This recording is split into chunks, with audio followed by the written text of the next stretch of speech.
Welcome back, CSE 121, Fall 2020, to Part 3 of our test score series.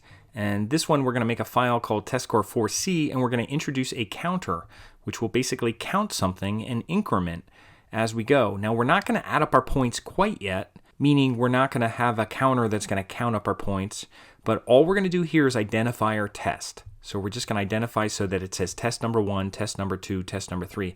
Now, we could just put in test number 1, test number 2, test number 3. We could just put that in there. That would be easy enough.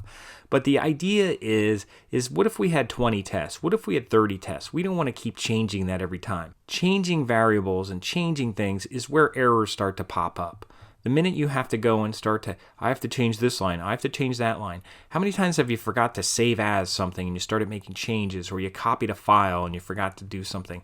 So that's always an issue. So we're going to try to make this more efficient. So what we're going to do is we're going to just use a counter, and we're just going to call it, it'll basically identify what test it is.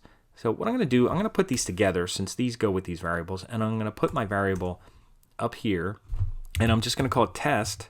Is going to be the name of the variable, and the value is going to be 1. It's going to start at 1. Normally a counter would start at 0 and then it starts adding up, but in this case, since we're starting with test 1, we're starting with 1 here. So what I'm going to do is I'm just going to put a curly brace in here, and I'm going to put the variable name test. Now that's just going to be a 1. That would just be a 1 would show up there, except I'm going to put the word test, or the string test, inside the string, and I'll put a space there so enter doesn't bump right against the number. So I'll put a space there. So this should say test 1. Now I'm not putting a space between test and 1. It could say test 1 right together. That's okay. Like I said, we could have just hard coded test 1, test 2, test 3, but then you'd have to do that on and on. And the idea here is we're making it scalable. We're making it so that if you had 100 questions, you wouldn't have to change every single one like that. So this is going to be test 1. And in order to use this variable in here, remember we have to use an F string. So I'm going to put an F here. So we have to use that. That indicates that this curly brace is not just a curly brace, but a variable inside curly braces. That's what this F indicates with our F string format. And then we could do the same thing. I'll just copy this test thing, and I'll put it here and a space, and I'll put it here and a space, and I'll put it here and a space. So I'll put it in all 4 tests. And that's okay. The line break can be right there in front of it, so that's fine. What did I forget? I got to put the F's here so that it knows that those curly braces are variables. So I always have to put that in there, and it always goes outside the quote. And again, I'm not identifying the test for the earned points, just for the possible points. So that's fine. So that should work out okay. Now, I mentioned a counter. Now, what's counting here? Nothing's counting. It's going to say test 1 every time. What we have to do is we have to increment this. And what we're going to do after every test. So right now, if we did this, it would say test 1. And let's save it. Actually, I forgot to do this. First of all, save this as testscore4c. So we're going to do a save as, and I'm going to go here and I'm going to save it. I'm just going to put a C after here because we're using the counter. So everything I did, this should be fine because it'll save this version and the old version should be the way it was. But I should have done this in the beginning again. But anyway, we're going to call this 4c. So make sure you save this as 4c. So now this is 4c because it's got the counter. And I'll put counter here, and I'll put counter to identify the test. And it's really the test number is what it is. Counter to identify the test number. So again, anything you could do to understand it better, this is a counter to identify the test number. And this is test 1, test 2, test 3, test 4. Now, how is it going to change? It's not. Right now, it's not going to change. If you went through, it would just say test 1 every time. But after we inputted this one, or after this little break here, it could be after this line, but we'll put it after both inputs. We're going to say test equals, we're going to reassign it and say test equals test plus 1, because then it'll be whatever it was, if it was 1, it'll be test equals 1 plus 1, it'll be 2. So it'll be 2 when it shows up there. And then it'll be 3 when it shows up there, and it'll be 4 when it shows up there. So it's incrementing each time as long as we do this after each input. So I'm going to copy this, and after the input block, it's just going to increment itself. So it's always adding 1 to itself. And there's a shortcut to do this, and some of you may be aware of that already. where you do the plus equals, but just for now, we'll leave it like that. And we don't have to do it at the end because we're not really continuing. Unless we're continuing, we would put it at the end, but we could stop it there because this one will make it 4 and it'll put test 4 in there. So let's see how this works. Let's save it. And remember, this is 4C, and let's run it. And console limit reached. Oh no.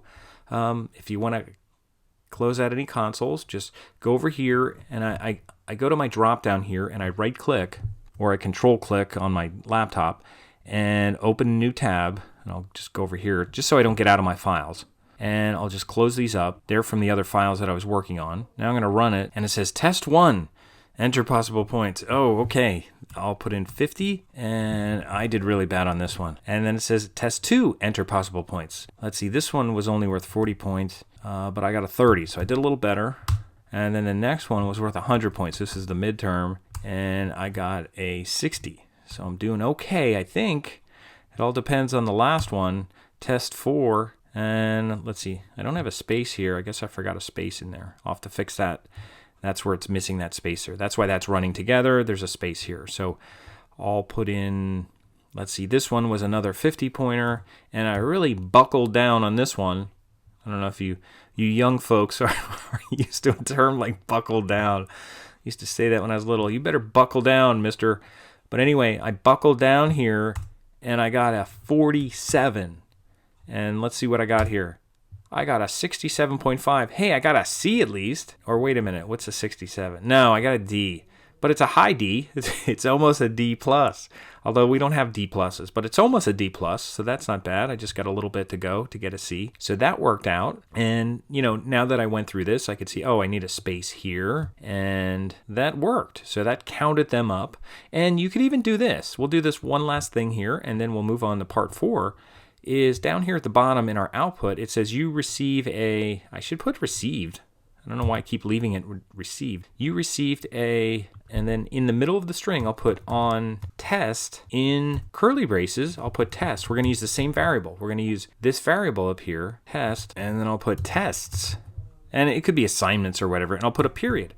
So it'll say you received a, whatever, 67.5% on test. So whatever the last variable was of test, which would be 4 on 4 tests. So it's telling me out of 4 tests, I got a 67.5. So let me save this and let me make sure that works one last time here. And I'll move this up before I go through it. And it's starting over down here. And if you do Control L, it'll start at the top. It'll kind of move it to the top. I'll do Control L, and then I'll put in 50. It's a whole new year now, whole new semester, 50. And I'm doing really good. I got a 45, 40. I got a 30, same as last time. And then on the midterm, I got a 90. I really buckled down on that. And then on the last one, I got 25. I didn't do good on that, but I think I did better. So hopefully I'm going to get a C here. Let's see how it works out. And it says, oh, I got a B. That's how much I knew my math. See that big midterm. That's the one that helped out. You received an 82.6% on 4 tests. So it used the 4 there. It used 4 here. I thought I fixed that. I thought I fixed that space there. I guess not. That's what I want. So I want 4 inputs, 1, 2, 3, 4, and 1 output. And we used a counter. The counter variable shows up here, and then it shows up here, here, here, and here. Now we're going to use counters in our next version of this, so we don't have to make all these different variables. And then eventually what we're going to do is a loop, so we only have to have the input one time. Right now we're just repeating the input, which is not very efficient either. We're going to put it in something called a loop where we could just keep repeating it until we want to stop. And then we'll put in something where we can stop it. So there's a lot of actually interesting things we could do with this test thing. It seems kind of simple just doing a test thing, but you could build on it and you could learn a lot of efficiency with Python when you do that. So in this one, part 3, we use the counter just to kind of identify the test. What we're going to do in part 4 is we're going to count up all the points. We're even going to count up the number of tests, not identify the test, but even count up the test after we're done. Although I think we could use probably the same variable when we're done. And we're only using it with 4 right now, although maybe we'll do it 5.